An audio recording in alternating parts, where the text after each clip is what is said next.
कुरान जो जिन रखो जलसो खुदा उन्हनि खे आबाद रखंदो।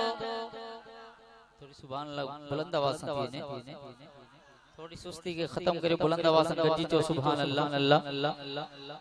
कुरान जो जिन रखो जलसो खुदा उन्हनि खे आबाद रखंदो।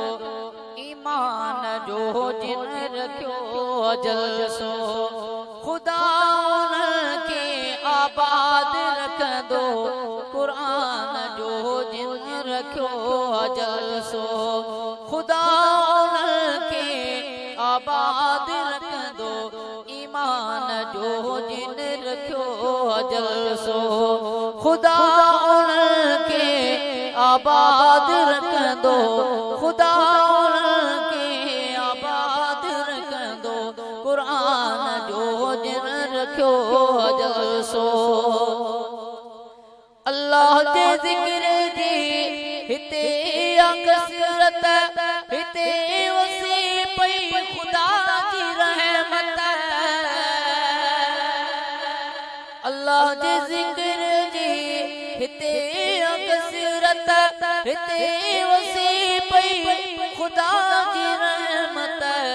रहमान जो जिन रखो जलसो खुदा उन्हनि खे आबाद रखंदो। कुरान जो जिन रखो जलसो खुदा उन्हनि खे आबाद रखंदो।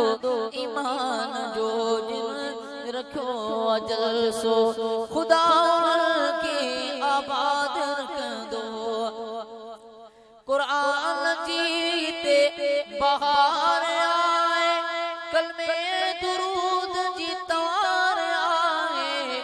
सच्चे फरमान जो रखो जलसो खुदा उन्हनि खे आबाद रखंदो। कुरान जो जिन रखो जलसो खुदा उन्हनि खे आबाद रखंदो। ईमान जो जिन रखो जलसो खुदा उन्हनि खे आबाद रखंदो।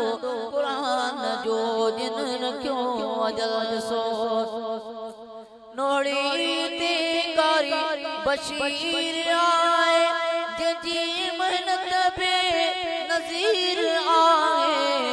रहमत दो जान जो रखो जलसो खुदा उन्हनि खे आबाद रखंदो।